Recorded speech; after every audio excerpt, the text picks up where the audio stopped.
Welcome to my YouTube channel എൻ്റെ വഴികൾ. ഏവർക്കും എൻ്റെ വഴികളിലേക്ക് സ്വാഗതം. നമ്മുടെ രാഹുൽ മാങ്കൂട്ടത്തിന്റെ ആത്മസുഹൃത്ത് ഫെനി നൈനാനെതിരെ പോലീസ് കേസെടുത്തിരിക്കുന്നു. ഇമെയിൽ വഴി അതിജീവിതയുടെ പരാതി. അതിജീവിതയുടെ വാട്സപ്പ് ചാറ്റുകൾ ഫെനി പുറത്തുവിട്ടെന്നാണ് പരാതി. അത്തരത്തിൽ ചെയ്തത് അതിജീവിതക്കെതിരെയുള്ള സൈബർ ആക്രമണമാണത്രേ. അതിനിടെ നമ്മുടെ ഹാസ്മി താജ് ഇബ്രാഹിം പറയുന്നു, ഫെനി പുറത്തുവിട്ട വാട്സപ്പ് ചാറ്റിന്റെ ആധികാരികത പരിശോധിക്കണമെന്ന്. തവണ ഒന്നിനു പിന്നാലെ ഒന്നാകെ പരാതിയിൽ ഓരോ അതിജീവിതമാരുടെയും സൈബറിടത്തിൽ വേട്ടയാണ്. ഇന്നിപ്പോൾ രാഹുൽ മാങ്കൂട്ടത്തിന്റെ അടുത്ത സുഹൃത്ത് ഫെനി നൈനാൻ അതിജീവിതയുമായുള്ള വാട്സാപ്പ് ചാറ്റും പുറത്തുവിടുന്നത് ആ സൈബർ ആക്രമണത്തിന്റെ ആക്കം കൂട്ടുന്നു. 2024 ബലാത്സംഗം ചെയ്തു എന്ന് പറയുന്ന ആളെ 2025 ഒക്ടോബറിൽ കാണണം എന്ന് പറയുന്ന ലോജിക്ക് എന്താണെന്ന ആമുഖത്തിൽ ഫെനി പുറത്തുവിട്ട വാട്സാപ്പ് ചാറ്റുകളുടെ ആധികാരികത പരിശോധിക്കണം. രാഹുലിനെ പിന്തുണച്ച് അതിജീവിതയ്ക്കെതിരെ രംഗത്ത് വന്ന ശ്രീനാദേവി കുഞ്ഞമ്മയോട് കോൺഗ്രസ് വിസ്തീർണം ചോദിക്കുകയും ചെയ്യുന്നുണ്ടെങ്കിലും ഓരോ അതിജീവിത അധിക്ഷേപങ്ങളും അവർക്കെതിരായ കൂട്ടയാക്രമണത്തിലുള്ള ഡോഗ് വിസിലാണ്.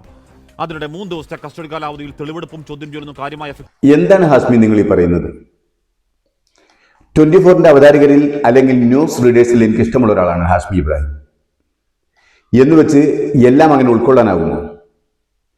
ഒരു മനുഷ്യനെ നിരന്തരം സ്ത്രീ പീഡനത്തിന് വേട്ടയാടുക, അതും പരാതിക്കാരെ നേരിട്ടെത്താതെ ഇമെയിലൂടെയും നാട്ടുകാർ പറഞ്ഞുമൊക്കെ കേസെടുക്കുക. ഇപ്പോൾ തന്നെ 3ാമത്തെ അതിജീവിത പരാതി നൽകിയിരിക്കുന്നത് ഈ ആലം ദുനിയാവിന്റെ ഏതോ ഒരു കോണിൽ നിന്നാണ്. അങ്ങനെ കിട്ടിയ സ്ത്രീപീഡന പരാതിയിൽ പോലീസ് കേസെടുത്താൽ പരാതിക്കാരി 3 ദിവസത്തിനുള്ളിൽ നേരിട്ടെത്തി പരാതി സ്വീകരിച്ച ഉദ്യോഗസ്ഥന് മുമ്പിൽ പരാതി ഒപ്പിട്ട് നൽകി കോപ്പി കൈപ്പറ്റണമെന്നാണ് പുതിയ ന്യായ സംഹിതയിൽ മുന്നോട്ട് വെക്കുന്നത്. ഇവിടെ അതൊന്നും ഉണ്ടായിട്ടില്ല എന്ന് മാത്രമല്ല, പരാതിക്കാരി ഇന്നും ഇന്ത്യക്ക് പുറത്താണ് എന്നാണ് അറിയുന്നത്. ഹാസ്മി പറഞ്ഞതുപോലെ ഫെനി നൈനാൻ പുറത്തുവിട്ട വാട്സപ്പ് ചാറ്റിന്റെ ആധികാരികത പരിശോധിക്കണമെന്നാണെങ്കിൽ അതിജീവിതമാർ പുറത്തുവിടുന്ന വാട്സപ്പ് ചാറ്റിന്റെയും ആധികാരികത പരിശോധിക്കണ്ടേ? നിയമം ഒരു വശത്തോട് മാത്രം നീതി പുലർത്തിയാൽ മതിയോ? ഇവിടെ അതിജീവിത ഒരു ഇലക്ട്രോണിക് മീഡിയയിലൂടെ പരാതി നൽകിയിരിക്കുന്നത്. ആ പരാതിക്കാരി പറയുന്നത് പ്രകാരമുള്ള പീഡനം നടന്നോ എന്നറിയാൻ പോലീസിന് എന്താണ് ഒരു മാർഗം? ഏതെങ്കിലും നിലക്കുള്ള ശാരീരിക പരിശോധനകൾ നടത്തിയോ? ഇനി അതും നടത്തിയിട്ട് കാര്യമില്ലെന്ന് നമുക്കെല്ലാവർക്കും അറിയാം. കാരണം വർഷം പലത് കഴിഞ്ഞു.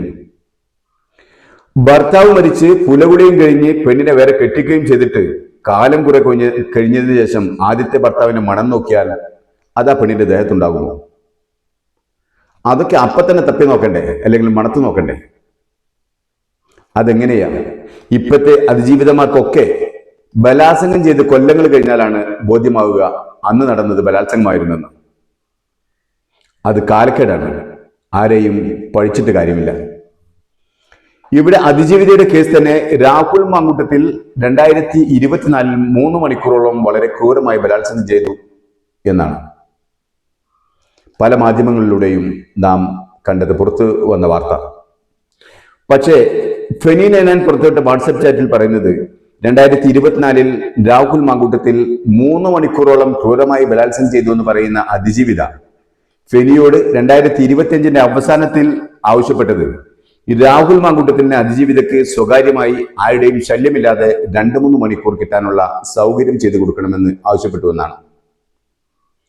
2024 തന്നെ ബലാത്സംഗം ചെയ്ത അതേ ബലാത്സംഗ വീരനെ തനിക്ക് 2025 സ്വതന്ത്രമായി മണിക്കൂറുകളോളം കിട്ടണമെന്ന് അതിജീവിത ആവശ്യപ്പെടുന്നത് എന്തിനാണ്?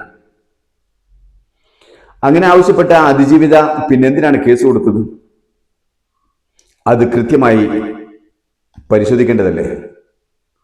എന്നിട്ട് വേണ്ടായിരുന്നോ രാഹുൽ മാങ്കൂട്ടത്തിനെ അറസ്റ്റ് ചെയ്യേണ്ടത്? അതിജീവിതമാർക്ക് അവരവരുടെ ഭാഗം ന്യായീകരിക്കാൻ എല്ലാ ചാറ്റുകളും പുറത്തുവിടാം, അതിൽ വിഷയമില്ല, തർക്കമില്ല. എന്നാൽ കുറ്റാരോപിതനായ ഒരാൾ അയാളുടെ ഭാഗ്യം ന്യായീകരിക്കാൻ വല്ലതും പുറത്തുവിട്ടാൽ അത് സൈബർ ആക്രമണവും സ്ത്രീത്വത്തെ അപമാനിക്കലുമാകും. അതെന്തു നീതിയാണ്? ഒരു സ്ത്രീ പുറത്തുവിട്ട വാട്സപ്പ് ചാറ്റിൽ ഒരു പുരുഷനെ പ്രതിയാക്കാമെങ്കിൽ പ്രതിസ്ഥാനത്ത് നിൽക്കുന്ന പുരുഷനോ അയാൾക്ക് വേണ്ടപ്പെട്ടവരോ പുറത്തുവിടുന്ന വാട്സപ്പ് ചാറ്റും പരിഗണിക്കേണ്ടതല്ലേ? പുരുഷനെ അടിച്ചമർത്താൻ പീഡനം ആയുധമാക്കുന്ന ഈ കാലത്ത് 2 ഭാഗവും ഒരുപോലെ മനസ്സിലാക്കി വേണ്ടേ കേസെടുക്കാൻ? ഇവിടെ ഒരു സ്ത്രീ ഒരു പുരുഷനെതിരെ പരാതി നൽകിയാൽ ആ പുരുഷന്റെ പേരും നാളും വീട്ടുപേരും ഫോട്ടോയും എല്ലാം പത്രത്തിൽ വരും. അതിന് വലിയ വാർത്താ പ്രാധാന്യവും കിട്ടും. എന്നാൽ അയാൾ നിരപരാധിയാണെന്ന് തിരിച്ചറിഞ്ഞ് അയാളെ വെറുതെ വിട്ടാലോ ആ വാർത്ത പുറം ലോകം കാണാതെ മങ്ങിപ്പോവുകയും ചെയ്യും. എന്താ പുരുഷൻ ഇത്രക്കും വില കുറഞ്ഞ ജീവിയാണോ? കുടുംബ ബന്ധങ്ങളിൽ പുരുഷന് തീരെ വിലയില്ലേ? സ്ത്രീയുടെ അതേ അന്തസ്സ് പുരുഷനുമുണ്ട്. ഹാഷ്മി, പുരുഷനെ പൊതുജനമധ്യത്തിൽ താറടിച്ച് കാണിക്കാം, സ്ത്രീക്കെതിരെ ഒന്നും മിണ്ടാൻ പാടില്ല. ഇതെന്ത് നീതിയാണ്? ഇതിനെയാണോ സ്ത്രീ സ്വാതന്ത്ര്യം എന്ന് അവകാശപ്പെടുന്നത്? സ്ത്രീക്ക് കിട്ടുന്ന അതേ അവകാശങ്ങൾ പുരുഷനും ഉണ്ടായിരിക്കണം. പുരുഷൻ ഇന്നിന്റെ സമവാക്യങ്ങളിൽ അടിച്ചമർത്തലിന് വിധേയമാക്കിക്കൊണ്ടിരിക്കുകയാണ്. ഹാഷ്മി, ശബ്ദിക്കുമ്പോൾ ശബ്ദം ഏകപക്ഷീയമാകരുത്. നാളെ ഏതൊരു സ്ത്രീക്കും താങ്കളുടെ പേരിലും ഒരു പീഡന പരാതി നൽകാം.